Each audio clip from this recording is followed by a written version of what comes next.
Bonjour à tous, je vous retrouve aujourd'hui pour une chronique lecture, c'est-à-dire que je vais essayer un nouveau format. Je vais tenter de vous parler d'un livre en très peu de temps, si possible moins de 5 minutes, juste pour faire un petit aperçu de ce livre, de vous donner mon avis sans pour autant vous saouler. Donc voilà, je vais tenter, vous allez me dire ce que vous en pensez. Alors ce livre, c'est le Cercle littéraire des amateurs d'épluchures de patates de Marianne Schaffer et Anne Barroz.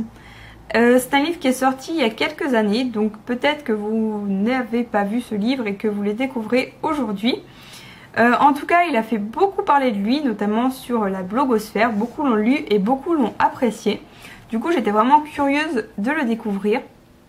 Ça a été une bonne surprise, enfin une surprise non, puisque tout le monde avait dit que c'était bien, donc c'était pas une surprise. Mais ça a été une très bonne lecture. Alors c'est un roman épistolaire, c'est-à-dire que ce sont des personnes qui s'envoient des lettres. Ça se passe au lendemain de la Deuxième Guerre mondiale et ça se passe entre une écrivaine, journaliste qui s'est fait connaître pendant la guerre, qui envoie des lettres à son éditeur, à une amie à elle et à un club d'amateurs d'épluchures de patates. Alors ça peut paraître un peu bizarre, mais en fait ça se tient, je vous assure.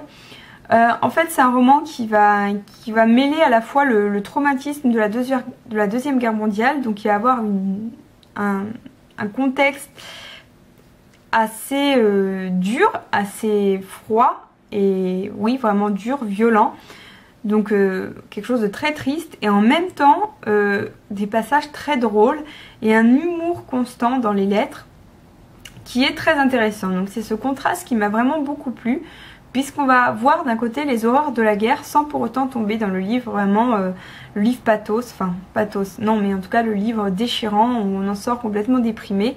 Ici il y a des passages très très tristes, mais l'humour qui est par-dessus vient à la fois montrer à quel point la tristesse est immense et en même temps vient donner au livre un deuxième souffle. Donc j'ai trouvé ça vraiment bien vu de l'auteur et surtout bien réussi, parce que c'est un exercice qui est assez périlleux mais qui réussit plutôt bien au roman épistolaire. Alors on voit différents styles d'écriture, et ce que j'ai vraiment adoré dans le roman épistolaire, c'est que on va savoir des choses qui sont écrites, mais on va devoir deviner ce qui n'est pas dit dans les lettres, ce qui se passe entre deux lettres, ce qui est sous-entendu dans les lettres, ce qui ne se dit pas également. Et j'ai trouvé ça super bien parce que ça amène le lecteur à se poser toujours des questions, à se dire est-ce qu'on me dit tout, est-ce que voilà. Et je peux vous garantir que vous allez avoir une surprise à un moment donné, et peut-être pas qu'une. Mais pour ça les auteurs sont très très fortes pour cacher des choses sans montrer qu'elles les cachent, et j'ai trouvé ça vraiment pas bête du tout et bien réussi. C'est un livre assez accessible, c'est-à-dire que tout le monde peut lire, je pense, puisqu'une fois encore le genre de la lettre est bien accessible, je pense. L'histoire en elle-même n'est pas mirobolante, c'est-à-dire que c'est pas un truc compliqué, etc. C'est même plutôt simple, mais ça fonctionne et ça c'est bien. C'est pas le chef-d'œuvre du siècle, clairement, évidemment ça ne mérite pas un prix Goncourt, je pense, mais ça reste un excellent livre. Un excellent livre dans le sens où, je pense que c'est pas un livre qui avait vocation à gagner des prix, à être encensé par la critique littéraire, etc. Mais je pense que c'est un livre qui avait fait le pari de parler de la guerre mondiale d'une autre façon, d'une façon surprenante, et pour ça c'est bien vu et c'est bien réussi à mon goût. L'écriture n'est pas excellente, mais vu que c'est des lettres, du coup ça donne un côté véridique qui est vraiment pas mal, donc ça c'est un faux problème en fait.